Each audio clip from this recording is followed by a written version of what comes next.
آج شام میں خداوند کے پاک جلالی مقدس عظیم نام میں آپ کے ساتھ بڑے بوجھ کے ساتھ خدا کے زندگی بخش کلام میں سے کچھ شیئر کرنا چاہوں گی۔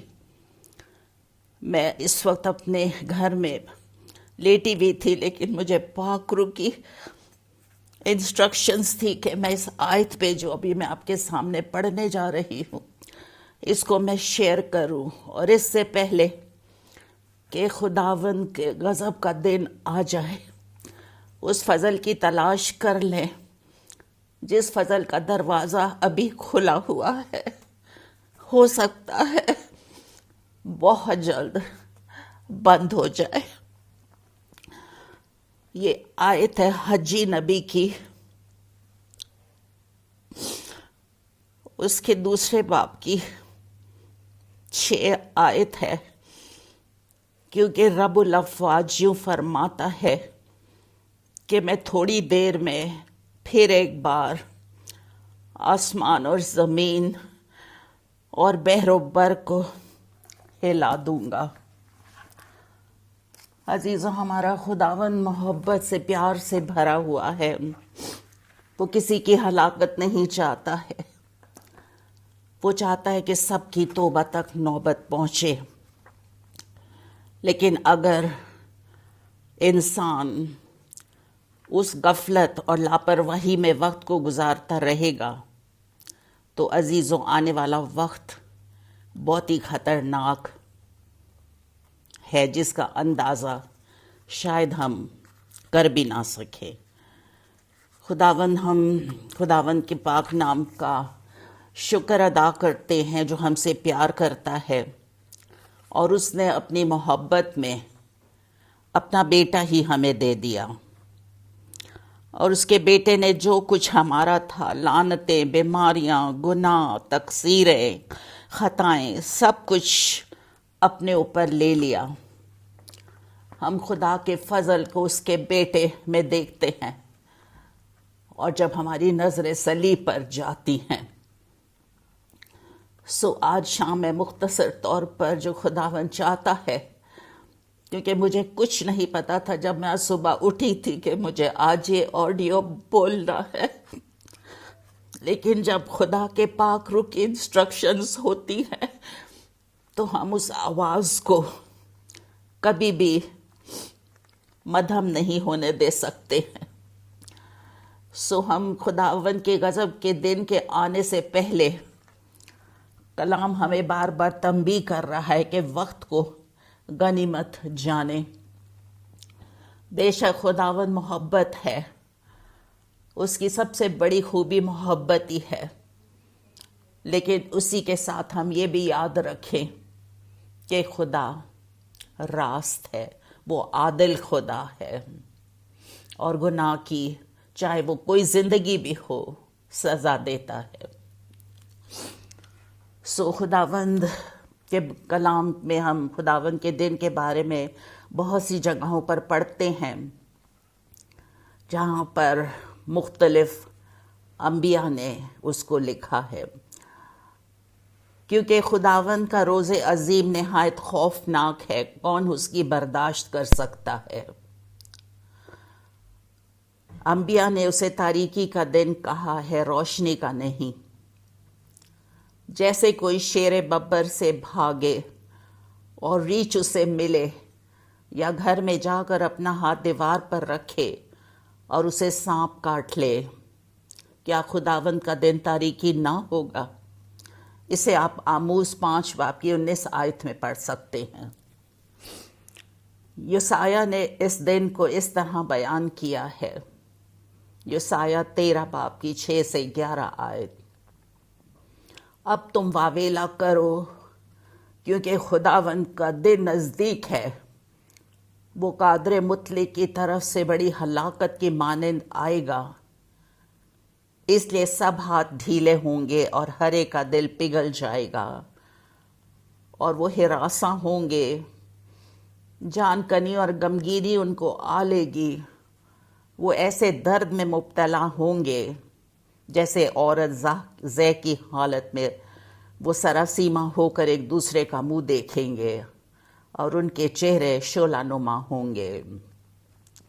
دیکھو خداوند کا وہ دن آتا ہے جو غضب میں اور قہر شدید میں سخت درشت ہے، تاکہ ملک کو ویران کرے اور گناہ گاروں کو اس پر سے نیست و نابود کر دے، کیونکہ آسمان کے سب ستارے اور کوکب بے نور ہو جائیں گے اور سورج طلوع ہوتے ہوتے تاریک ہو جائے گا اور چاند اپنی روشنی نہ دے گا، اور میں جہاں کو اس کی برائی کے سبب سے اور سب شریروں کو ان کی بدکاری کی سزا دوں گا، اور میں مغروروں کا غرور نیست اور ہیبت ناک کا گھمنڈ پست کر دوں گا۔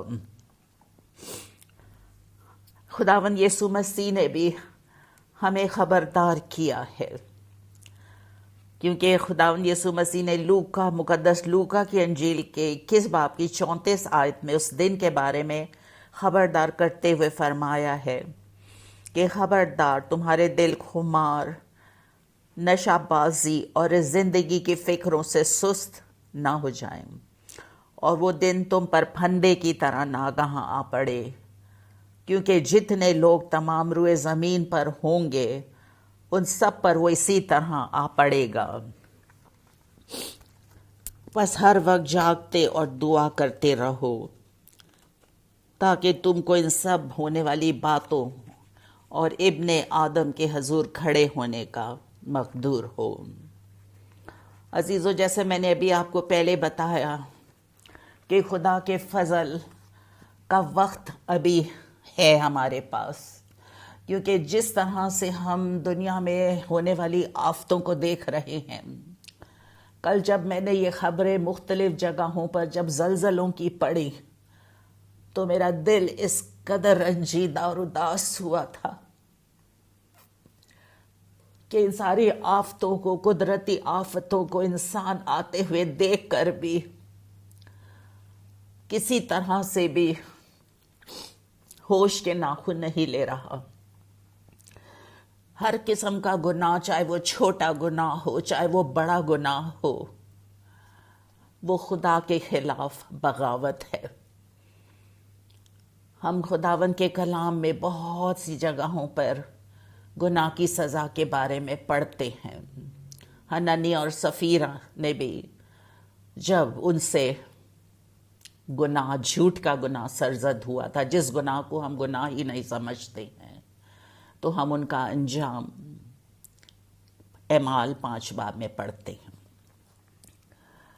آج اس وقت جب ہم ان باتوں کو انبیاء کی معرفت خداوند یسوع مسیح نے خود کہا کہ اب تھوڑی دیر میں زمین اور آسمان کو، بحر و بر کو ہلا دوں گا، بے شک وہ وقت قریب آتا جا رہا ہے جب آسمان اور زمین کس طرح سے اجرام میں فلک کی حرارت سے پگھل جائیں گے اور زمین اور اس پر کے سب کام جل جائیں گے۔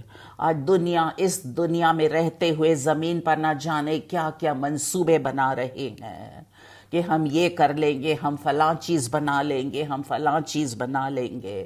لیکن عزیزو، کلام مقدس میں لکھا ہوا ہے کہ اگر آدمی ساری دنیا کو بھی حاصل کر لے اور اپنی جان کا نقصان اٹھائے تو اس کو کیا فائدہ، اور اپنی جان کے بدلے وہ کیا دے گا۔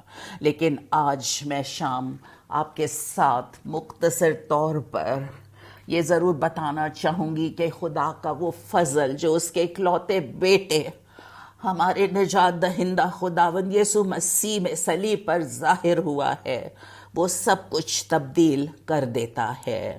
آج زندگیوں کو تبدیلی کی ضرورت ہے، سوچوں میں تبدیلی کی ضرورت ہے، رجحان بدن میں اس تبدیلی کی ضرورت ہے۔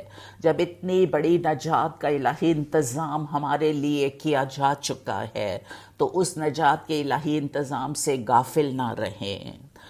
اس وقت میں بڑی خوبصورت وہ آیت ہے جو خدا کے فضل ہی کے بارے میں ہے، افسیوں 2 باب کی 8 سے 9 آیت، جہاں پر لکھا ہوا ہے کہ کیونکہ تم کو ایمان کے وسیلے فضل ہی سے نجات ملی ہے، اور یہ تمہاری طرف سے نہیں، خدا کی بخشش ہے، اور نہ اعمال کے سبب سے ہے، تاکہ کوئی فخر نہ کرے۔ ہم کلام مقدس میں لفظ فضل کو نئے عہد نامہ میں 155 دفعہ پڑھتے ہیں۔ ہم انسان جو کسی چیز کے حقدار نہ تھے، خدا کے فضل سے حقدار ہو گئے۔ اگر ہم یہ سوچیں کہ ہمارے اچھے کام ہمیں راست باز ٹھہراتے ہیں تو عزیزو جان رکھے کہ اس سے بڑا گناہ اور کوئی نہیں ہے۔ ہم نے شریعت کے اعمال اپنے اچھے کاموں سے روح القدس کو نہیں پایا، بلکہ ایمان کے پیغام سے روح کو پایا ہے۔ ایمان کے ساتھ اعمال کا ہونا اشد ضروری ہے۔ عزیزو، ہم جانتے ہیں کہ ہمارا ایک دشمن ہے ابلیس، اور اس کی یہ بھرپور کوشش ہوتی ہے کہ وہ ہمیں ہمارے کاموں کی طرف مائل کرے، نہ کہ فضل کی طرف جو یسوع مسیح نے ہمارے لیے صلیب پر کیا، کہ ہم یسوع مسیح کے بیش قیمت خون سے پاک اور صاف کیے گئے۔ شریعت تو عزیزو موسیٰ کی معرفت دی گئی، مگر فضل اور سچائی یسوع مسیح کی معرفت پہنچی۔ شریعت گناہ کی نشاندہی کرتی ہے، یعنی گناہوں کو ظاہر کرتی ہے، مگر فضل گناہ کا علاج مہیا کرتا ہے۔ اب ہم برے کے لہو سے دھل کر پاک اور صاف ہو گئے ہیں۔ عزیزو، خوبصورت بات اس چیز کی ہے کہ جب ہمارے نجات دہندہ خداوند یسوع مسیح نے اپنی جان صلیب پر دی، اس نے رضاکارانہ طور پر اپنے بیش قیمت خون کو ہماری مخلصی کے لیے، ہمیں مفت راست باز ٹھہرانے کے لیے، ہمیں نیا انسان بنانے کے لیے اپنے لہو کو بہایا۔ تو آج اسی بیش قیمت لہو میں ہر انسان جب برے کے لہو سے دھل جاتا ہے تو اپنی زندگی کو محفوظ کر لیتا ہے۔ جو زندگی بھی یسوع مسیح کے کہے کے مطابق نئے سرے سے پیدا ہو جاتی ہے، نیا مخلوق بن جاتی ہے، تو وہ زندگی، اس کی زندگی ہمیشہ کے لیے مسیح یسوع میں محفوظ ہو جاتی ہے۔ ہم خدا کا شکر کرتے ہیں، شریعت انسان کو مجرم ٹھہراتی ہے، لیکن اب جو مسیح یسوع میں ہے ان پر سزا کا حکم نہیں۔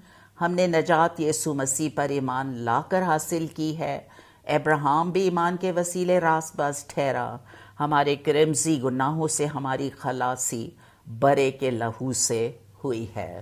اس وقت عزیزو، اس کلام کی آواز کو اگر کوئی بھی ایسی زندگی سن رہی ہے جو بہت کرمزی گناہوں کے انڈر ہے، جس کو سمجھ نہیں آ رہی ہے کہ وہ ان گناہوں سے کیسے خلاصی حاصل کرے، تو آج آپ کی بہن بتانا چاہتی ہے کہ برے کا لہو آج بھی دستیاب ہے۔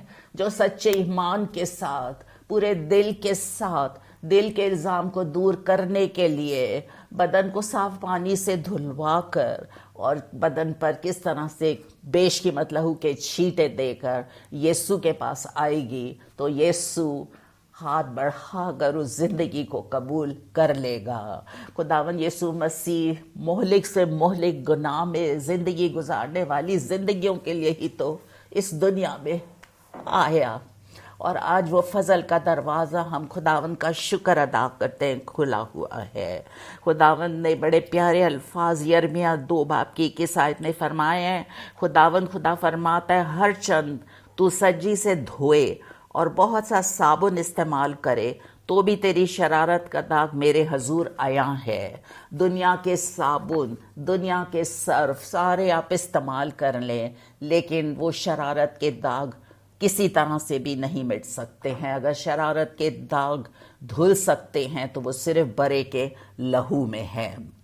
عزیزو، ہم جب تاریکی کے قبضے میں تھے، گناہوں کے سبب سے مردہ، نادان تھے، نافرمان تھے، رنگ برنگ کی خواہشوں اور عیش و عشرت کے بندے تھے، بدخواہی اور حسد میں زندگی گزارتے تھے، نفرت کے لائق تھے اور آپس میں کینہ رکھتے تھے، مگر جب ہمارے منجی خدا کی مہربانی اور انسان کے ساتھ اس کی الفت ظاہر ہوئی تو اس نے ہم کو نجات دی، مگر راست بازی کے کاموں کے سبب سے نہیں جو ہم نے خود کیے، بلکہ اپنی بڑی رحمت کے مطابق نئی پیدائش کے غسل اور روح القدس کے ہمیں نیا بنانے کے وسیلے سے جسے اس نے ہمارے منجی یسوع مسیح کی معرفت ہم پر افراد سے نازل کیا، تاکہ فضل سے راست باز ٹھہر کر ہمیشہ کی زندگی کی امید کے مطابق وارث بنے۔ اس کو آپ نئے عہد نامہ میں تیتس 3 باب کی 3 سے 6 آیت تک پڑھ سکتے ہیں۔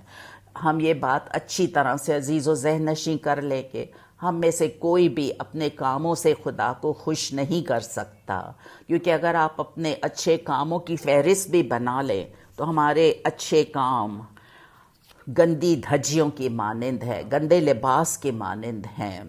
عزیزو، یہ خدا کی رحمت ہے کہ اس نے ہمیں نجات دی صلیب پر اپنی عظیم قربانی اور روح القدس کے ہمیں نیا بنانے کے وسیلے سے۔ خدا کا فضل ہماری سوچوں، خیالوں، سمجھ، کردار، بول چال، دل، حتیٰ کہ مکمل طرز پر ہماری زندگی کو تبدیل کر دیتا۔ اگر کوئی چیز ہماری زندگی کو سر سے لے کر پاؤں تک تبدیل کر سکتی ہے تو وہ صرف خدا کا فضل ہے جو اس کے اکلوتے بیٹے ہمارے نجات دہندہ خداوند یسوع مسیح میں ظاہر ہوا۔ خدا کے غضب سے پہلے بچنے کا راستہ صرف صلیب ہے۔ یسوع کے پاس آنے کی ضرورت ہے، اس پر ایمان لانے کی ضرورت ہے، اقرار کرنے کی ضرورت ہے کہ وہ ہمارے ہی کرمزی گناہ تھے جس کی بھاری قیمت خدا کے اکلوتے بیٹے نے برداشت کی، اور پھر ہمیں اپنے گناہ بھری زندگی کو دفن کرنا ہے، پرانی انسانیت کو دفن کرنا ہے۔ ہمیں زندہ اور نئی راہ سے پاک مکان میں داخل ہونے کی دلیری یسوع کے لہو سے حاصل ہوتی ہے، جو اس نے اپنے پردہ جسم میں سے ہو کر ہمارے لیے مخصوص کی ہے۔ ہم خداوند کا شکر، اس کے نام کی تعریف کرتے ہیں کہ خدا اپنے فضل سے ہمیں اپنی پہچان دیتا ہے، اور روح القدس ہمیں حکمت اور فہم بخشتا ہے، اور ہمارے اندر ایک عجیب خوشی، اطمینان اور امید جنم لیتی ہے۔ اور یہ رحم اور فضل خدا کے فضل سے ہی ہوا ہے، اس لیے کہ جو کام شریعت جسم کے سبب سے کمزور ہو کر نہ کر سکی وہ خدا نے کیا، یعنی اس نے اپنے بیٹے کو گناہ آلودہ جسم کی صورت میں گناہ کی قربانی کے لیے بھیج کر جسم گناہ کی سزا کا حکم دیا، تاکہ شریعت کا تقاضا ہم میں پورا ہو۔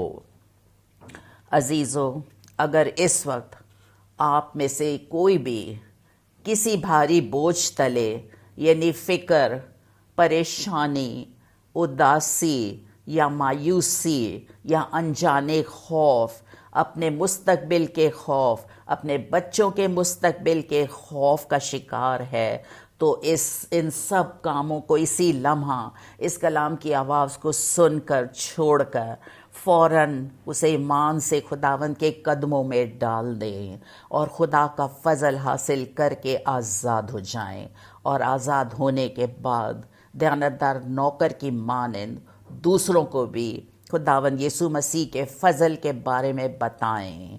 ہم سب کو یسوع مسیح کے اچھے سپاہی بن کر خدا کے سب ہتھیار باندھ کر زندگی کے سفر کو گزارنا ہے۔ عزیزو، یہ مت سوچے کہ اس وقت ہم کوئی بھی بلیور جو ہے وہ اسپرچل وارفیئر میں نہیں ہے۔ ہر زندگی جو نئے سرے سے پیدا ہو چکی ہے، جو یسوع پر ایمان لا چکی ہے، اس کی ایک جنگ ہے، اور اس جنگ میں ہمیں خداوند کی قدرت کے زور میں مضبوط بننا ہے۔ افسیوں 6 باب کی 10ویں آیت سے آنورڈز آپ ضرور پڑھیں، جہاں پر لکھا ہوا ہے خدا اور اس کی قدرت کے زور میں مضبوط بنو، خدا کے سب ہتھیار کو باندھ لو، تاکہ ابلیس کے منصوبوں کے مقابلے میں قائم رہ سکو، کیونکہ تمہاری کشتی خون اور گوشت سے نہیں ہے، بلکہ حکومت والوں، اختیار والوں، دنیا کی تاریکی کے حاکموں اور شرارت کی ان روحانی فوجوں سے ہے جو آسمانی مقاموں میں ہے۔ پھر اگلی ہی آیات میں لکھا ہے، پس خدا کے سب ہتھیار باندھ لو تاکہ برے دن میں مقابلہ کر سکو اور سب کاموں کو انجام دے کر قائم رہ سکو۔ اور وہ ہتھیار ہیں کہ پس سچائی سے ہم اپنی کمر کس کر رکھیں، راست بازی کا بختر لگا کر رکھیں، پاؤں میں صلح کی خوشخبری کی تیاری کے جوتے پہن کر رکھیں، اور ایمان کی سپر لگا کر رکھیں، اور ہر وقت اور ہر طرح سے روح میں دعا کرتے رہیں۔ مقدسوں کے واسطے جو اس وقت مختلف طریقوں سے دکھ اٹھا رہے ہیں، تکلیفوں کا شکار ہیں، عزیزو ہمیں ایک کشتی کو لڑنا ہے، ہمیں ایمان کی دوڑ میں دوڑنا ہے۔ دوسرا تیموتھیوس 2:4 کے مطابق کوئی سپاہی جب لڑائی کو جاتا ہے تو اپنے آپ کو دنیا کے معاملوں میں نہیں پھنساتا تاکہ اپنے بھرتی کرنے والے کو خوش کرے۔ کیا ہم اپنے خداوند یسوع مسیح کے، جس نے ہمیں اپنے خون سے خریدا، اس میں ہو کر زندگی گزار رہے ہیں؟ یہ ایک سوال ہے جو میں اپنے آپ سے کروں، آپ سب اپنے آپ سے کریں کہ کیا ہم دو مالکوں کی خدمت تو نہیں کر رہے ہیں؟ حقیقی اصل مالک ہمارا خداوند ہے، لیکن دوسرا مالک مادہ پرستی کا گناہ ہے، جس کو آج دنیا نے خدا بنا لیا ہے۔ اور یاد رکھے کہ زر کی دوستی خدا سے دشمنی ہے۔ جس خداوند نے یہ وعدہ کیا ہے کہ میں ہرگز بھی تم سے دستبردار نہیں ہوں گا، پہلے تم بادشاہی اور راست بازی کی تلاش کرو تو یہ چیزیں سب تمہیں ملتی رہیں گی۔ اگر آپ دو مالکوں کی خدمت کر رہے ہیں، خدا کو بھی خوش کرتے ہیں اور مادہ پرستی کے گناہ کا بھی شکار ہیں، اس کے ساتھ بھی زندگی گزار رہے ہیں، تو آج ایک کا فیصلہ کر لیں، کیونکہ دو مالکوں کی خدمت کرتے ہوئے آپ کنگڈم میں نہیں جا سکتے ہیں۔ فیصلہ ابھی ہی کرنا ہے، اسی زندگی میں ہی کرنا ہے جب ہمارے سانس ہے، جب خدا نے ہمیں زندگی بخشی ہے۔ عزیزو ہم غور سے دیکھیں کہ آپ صلیب پر ان دو ڈاکوؤں میں سے کس کی نمائندگی کر رہے ہیں؟ سچائی کا روح ہمارا گائیڈ ہے۔ کیا ہم اس ڈاکو کی مانند ہے جس نے اس خداوند یسوع مسیح کی بادشاہی کا اقرار کیا تھا، یا دوسرے مالک کی؟ یہ ہم اپنی زندگی کا خود جائزہ لیں۔ سچائی کا روح ہی ہے جو ہمیں گائیڈ کرتا ہے، جو ابلیس کے جھوٹ، فریب، گمراہی اور سب سے بڑھ کر جسم کے کاموں سے بچاتا ہے، اور ہمیں خداوند یسوع مسیح کی محبت اور فضل میں مضبوط کرتا ہے، تاکہ ہم سب مقدسوں سمیت معلوم کر سکیں کہ مسیح کی محبت کی چوڑائی اور لمبائی اور اونچائی اور گہرائی کتنی ہے، اور مسیح کی اس محبت کو جان سکے جو جاننے سے باہر ہے، اور یوں خدا کی ساری محبت تک معمور ہوتے چلے جائیں۔ ہمیں ہر چھوٹے بڑے کام میں خدا کے فضل پر بھروسہ رکھنا ہے۔ میں نے اپنی زندگی میں دیکھا ہے کہ جب میں نے کاموں کو اپنی کوشش سے کرنا چاہا، خدا کی مرضی جانے بغیر، تو مجھے ناکامی اور مایوسی ہوئی، لیکن روحانی پیدائش کے بعد اب ہر کام خدا کے فضل سے پاک روح کے مسا میں خود بخود ہو جاتے ہیں۔ ہم اپنے بوجھ کو تلے دبے نہیں رہتے ہیں، بلکہ اس خوشی اور زندہ امید جو ہمارے اندر ہوتی ہے فخر کرتے ہیں۔ جب ہمارے اندر سچائی کا روح ہوتا ہے تو حکمت اور دانائی خداوند ہمیں بخشتا ہے، اور ہم پاکیزگی کے طالب ہونا شروع ہو جاتے ہیں۔ خدا کی حکمت جو اچھے پھلوں سے لدی ہوئی ہے، وہ پھل ہماری زندگی میں ظاہر ہونا شروع ہوتے ہیں۔ عزیزو اب ہم اپنی زندگی کا جائزہ لے کر یہ دیکھیں کہ کیا ہم ڈیڈ سی کی طرح رکی ہوئی زندگی تو نہیں ہے، بلکہ بھرپور زندگی خداوند کے لیے گزار رہے ہیں یا گزارنا چاہتے ہیں۔ ہمارے یسوع مسیح نے تو یہ کہا ہے کہ اگر کوئی پیاسا ہو تو وہ میرے پاس آ کر پیے، اور اس کے اندر سے، جیسا کلام مقدس میں آیا ہے، زندگی کے پانی کی ندیاں جاری ہو جائیں گی۔ پاک روح ہمارا استاد ہے جو صلیب کے راستے پر چلنے کی ہمت اور طاقت دیتا ہے، تاکہ ہم اس کٹھن راستے پر چلتے ہوئے ہمت نہ ہاریں، اور روح کی رہنمائی میں اپنے وطن یعنی آسمان میں خدا کی حضوری میں پہنچے۔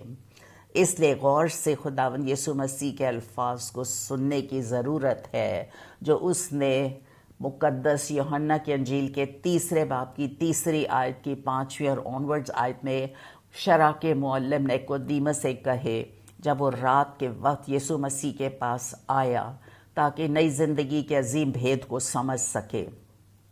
عزیزو وہ شریعت کا تو استاد تھا، مگر نئے سرے سے پیدا ہونے سے ناواقف تھا۔ ظاہری مذہبی رسومات کی ادائیگی کرتا تھا، مگر اس کا باطن اس خوشی اور اطمینان محبت سے خالی تھا جو روح القدس نئی زندگی کے وسیلے بخشتا ہے۔ نیکودیمس چاروں اناجیل میں پہلا فریسی تھا جو نئے سرے سے پیدا ہوا۔ مقدس یوحنا 3 باب کی 3 سے 6 آیت کے مطابق عزیزو، یہ میں ضرور پڑھنا چاہوں گی، نئے سرے سے پیدا ہونا کتنا لازم ہے۔ چاروں اناجیل میں جیسے میں نے ابھی بتایا کس طریقے سے خداوند نے اس زندگی سے کہا، میں تجھ سے سچ کہتا ہوں کہ جب تک کوئی نئے سرے سے پیدا نہ ہو وہ خدا کی بادشاہی کو دیکھ نہیں سکتا۔ نیکودیمس نے اس سے کہا، آدمی جب بوڑھا ہو گیا تو کیوں کر پیدا ہو سکتا ہے؟ کیا وہ دوبارہ اپنی ماں کے پیٹ میں داخل ہو کر پیدا ہو سکتا ہے؟ یسوع نے جواب دیا کہ میں تجھ سے سچ کہتا ہوں کہ جب تک کوئی آدمی پانی اور روح سے پیدا نہ ہو وہ خدا کی بادشاہی میں داخل نہیں ہو سکتا۔ جو جسم سے پیدا ہوا ہے جسم ہے، اور جو روح سے پیدا ہوا ہے وہ روح ہے۔ جسمانی پیدائش پانی سے ہوتی ہے، اور زندگی کا پانی ہمارا خداوند یسوع مسیح ہے، اور زندگی کی روٹی یسوع مسیح ہے۔